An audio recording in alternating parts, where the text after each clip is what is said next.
নমস্কার, আপনারা দেখছেন বাংলা বার্তা চ্যানেলের খবর। আজ জানাবো পশ্চিমবঙ্গ ও দেশ বিদেশের খবর। গুরুত্বপূর্ণ তাজা খবর শুরুতেই দেখে নিন আজকের হেডলাইন।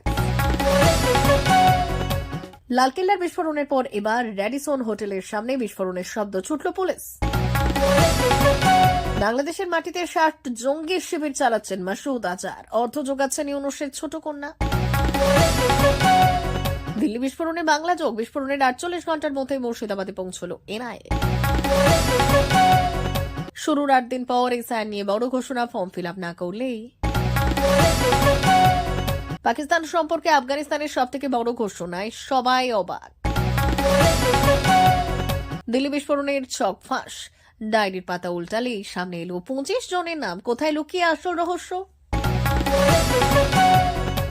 পশ্চিমবঙ্গকে রক্ষার দায় কার? এবার আরএসএস এর তোপে মোদির শাহ।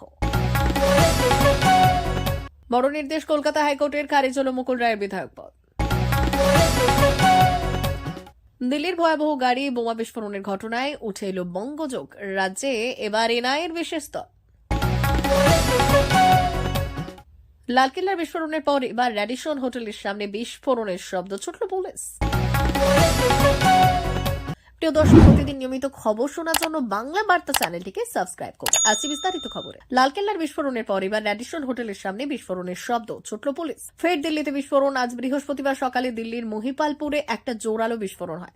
র্যাডিসন হোটেলের কাছে এই বিস্ফোরণ হয়েছে বলে খবর। সকাল ৯টা ১৮ নাগাদ দমকলের কাছে খবর যায়। পুলিশও ইতিমধ্যে ঘটনাস্থলে পৌঁছেছে।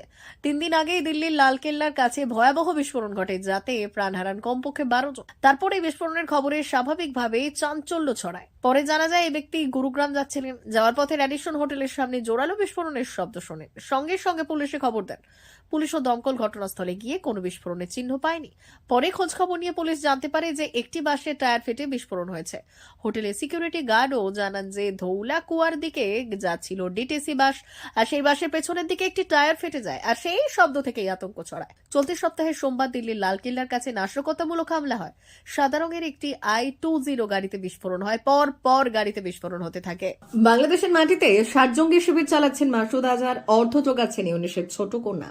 শেখ হাসিনার সরকারের পতনের পর আইএসএফ এর পোষ্যভৃত্য মোল্লা ইউনূসের জমানায় গত ১৫ মাসে বাংলাদেশে নতুন করে ৬০টি জঙ্গি শিবির গড়ে তুলেছেন জয়েস প্রধান মাসুদ আজহার। ওই জঙ্গি শিবিরে প্রায় ১৫০০-এর মতো জঙ্গির প্রশিক্ষণ চলছে। ভারতে নতুন করে নাশকতা চালানোর উদ্দেশ্যেই এই জঙ্গি শিবির খুলেছেন জয়েস।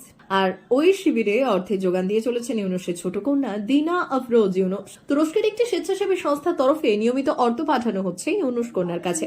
নিজের ২ স্বেচ্ছাসেবী সংগঠনের মাধ্যমে সেই অর্থ জঙ্গি শিবিরে পৌঁছে দিচ্ছেন দিনা।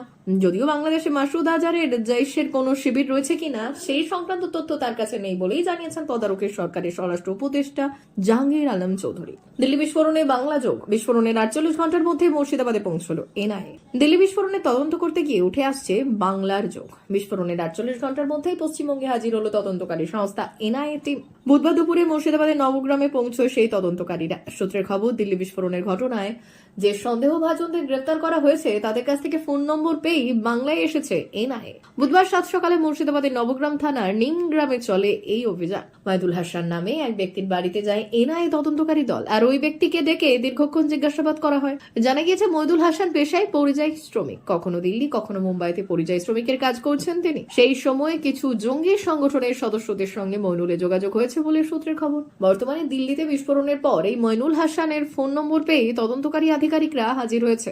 মইনুলের বাড়িতে তল্লাশিও চালানো হয় এদিন। এনআইএ ছাড়াও মুর্শিদাবাদ জেলার বিভিন্ন প্রান্তে তদন্তকারী আধিকারিকরা ঘুরছেন এবং জিজ্ঞাসাবাদ করছেন। শুরুর ৮ দিন পর এসআইআর নিয়ে বড় ঘোষণা, ফর্ম ফিল আপ না করলেই। এসআইআর শুরুর ৮ দিন পর বড় ঘোষণা নির্বাচন কমিশনের। সুপ্রিম কোর্টের নির্দেশের পরই এই পদক্ষেপ কমিশনের। বিহারের ক্ষেত্রে এমনটা ঘটেনি, এবার প্রথম ঘটতে চলেছে বাংলার ক্ষেত্রে, পাশাপাশি অন্য 11টি রাজ্যের ক্ষেত্রেও। প্রথমবার খসড়া ভোটার তালিকার সঙ্গেই থাকবে আরো একটি তালিকা। বিহার এসআইআর এর সময় যা ছিল না, কিন্তু সুপ্রিম কোর্টের নির্দেশের পর নির্বাচন কমিশন বিহারের পর এবারই প্রথম এই তালিকা প্রকাশ করতে চলেছে, যেখানে খসড়া ভোটার তালিকার সঙ্গেই থাকবে আরো একটি নতুন তালিকা।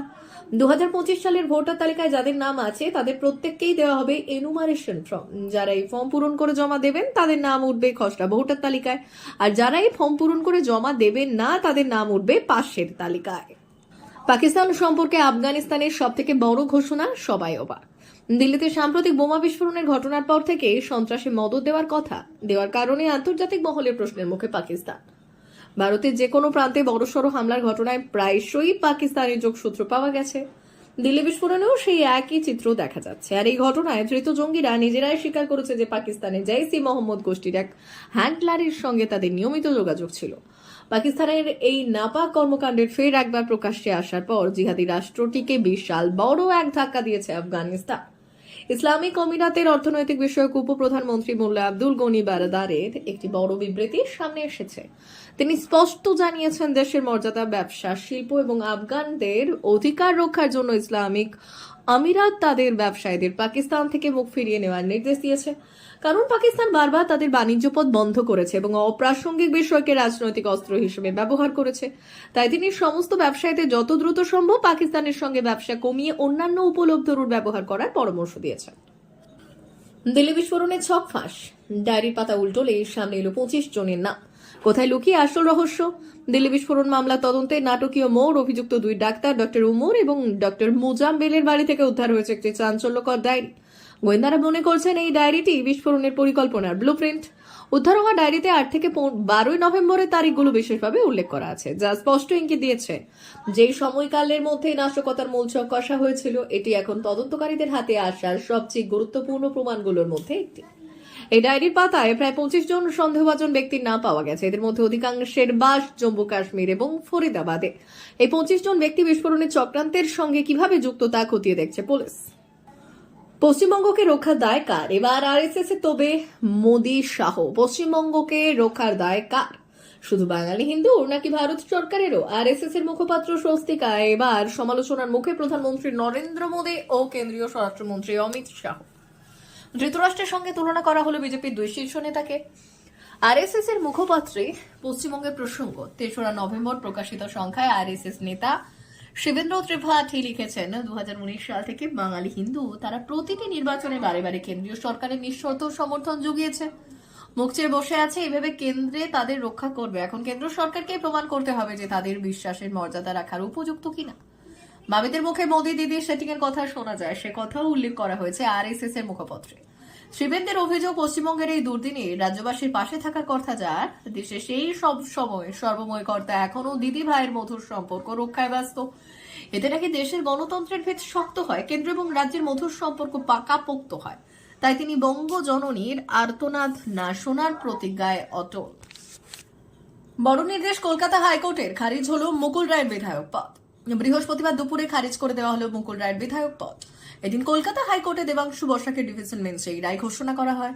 দলত্যাগ বিরোধী আইনে তার বিধায়ক পদ খারিজ করা হয়েছে। এই রায়ের মাধ্যমে বিধানসভার অধ্যক্ষের সিদ্ধান্ত খারিজ করল আদালত। প্রসঙ্গত, বিজেপি থেকে তৃণমূলে যোগ দিয়েছিলেন মুকুল রায়। সংবিধানের 10 নম্বর অনুচ্ছেদ অনুযায়ী যদি কোনো বিধায়ক যে কোনো রাজনৈতিক দল ত্যাগ করে এবং অন্য দলে যোগ দেয় তাহলে তার পদ খারিজ হয়। সেই আইন অনুযায়ী বিধানসভার অধ্যক্ষের কাছে অভিযোগ জানিয়েছিলেন বিরোধী দলনেতা শুভেন্দু অধিকারী। সেই সময় অধ্যক্ষের সিদ্ধান্তকে চ্যালেঞ্জ করে তিনি হাইকোর্টে মামলা দায়ের করেছিলেন। তার মামলায় এবার বিধায়ক পদ হারালেন মুকুল রায়। দিল্লির ভয়াবহ গাড়ি বোমা বিস্ফোরণের ঘটনায় উঠে এলো বঙ্গযোগ। রাজ্যে এবার এনআইএর বিশেষ দল। দিল্লির লালকেল্লার কাছে ভয়াবহ গাড়ি বোমা বিস্ফোরণের ঘটনায় এবার উঠে এলো বঙ্গযোগ। মুর্শিদাবাদের একাধিক জায়গায় এনআইএ অভিযান। বিস্ফোরণ কাণ্ডে জঙ্গির সংগঠনের কাছে পাওয়া ফোন নম্বরের সূত্র ধরেই এই অভিযান বলে সূত্রের খবর। জানা গেছে, বুধবার সকালে মুর্শিদাবাদের নবগ্রাম থানার নিমগ্রামে মইনুল হাসানের বাড়িতে আসেন এনআইএ তদন্তকারী দল এবং তাকে জিজ্ঞাসাবাদ করে। স্থানীয় সূত্রে খবর, মইনুল কখনো দিল্লি অথবা কখনো মুম্বাই পরিযায়ী শ্রমিকের কাজ করতেন। সেই সময় কিছু জঙ্গি সংগঠনের সদস্যদের সাথে যোগাযোগ হয়েছিল তার। বর্তমানে দিল্লিতে বিস্ফোরণের পর এই মইনুল হাসানের ফোন নম্বর হাতে পেয়েছেন তদন্তকারী আধিকারিকরা। সেই ঘটনার সূত্র ধরেই মইনুল হাসানের বাড়িতে তল্লাশিতে এনআইএ আধিকারিকরা। পাশাপাশি এদিন মুর্শিদাবাদ জেলার বিভিন্ন প্রান্ত তদন্তকারী আধিকারিকরা ঘুরে দেখলেন এবং উত্তরবঙ্গের একাধিক স্থানে অভিযান চালানো হয়। এদিকে দিল্লিতে গাড়ি বোমা বিস্ফোরণের ঘটনায় নয়া মোড়। এবার বিপুল পরিমাণ বিস্ফোরক উদ্ধার খোদ বাংলায়। বীরভূমের সুলতানপুরের নলহাটি মোড়ে একটি পিকআপ ভ্যান থেকে প্রায় 20,000 জেলেটিন স্টিক উদ্ধার হয়েছে। এত বিপুল পরিমাণে বিস্ফোরক উদ্ধার হওয়ায় চাঞ্চল্য ছড়িয়েছে এলাকায়। লালকেল্লায় বিস্ফোরণের পর এবার র্যাডিসন হোটেলের সামনে বিস্ফোরণের শব্দ ছুটল পুলিশ। ফের দিল্লিতে বিস্ফোরণ। আজ বৃহস্পতিবার সকালে দিল্লির মহিপালপুরে একটা জোরালো বিস্ফোরণ হয়। র্যাডিসন হোটেলের কাছে এই বিস্ফোরণ হয়েছে বলে খবর। সকাল 9:18 নাগাদ দমকলের কাছে খবর যায়। পুলিশও ইতিমধ্যে ঘটনাস্থলে পৌঁছয়। 3 দিন আগে দিল্লির লালকেল্লার কাছে ভয়াবহ বিস্ফোরণ হয়, যাতে প্রাণ হারান কমপক্ষে 12 জন। তারপরে বিস্ফোরণের খবরে স্বাভাবিকভাবে চাঞ্চল্য ছড়ায়। পরে জানা যায় এক ব্যক্তি গুরুগ্রাম যাচ্ছিলেন, আর যাওয়ার পথে র্যাডিসন হোটেলের সামনে জোরালো বিস্ফোরণের শব্দ হয়। প্রিয় দর্শক, এখনকার মতো খবর এই পর্যন্তই। ধন্যবাদ।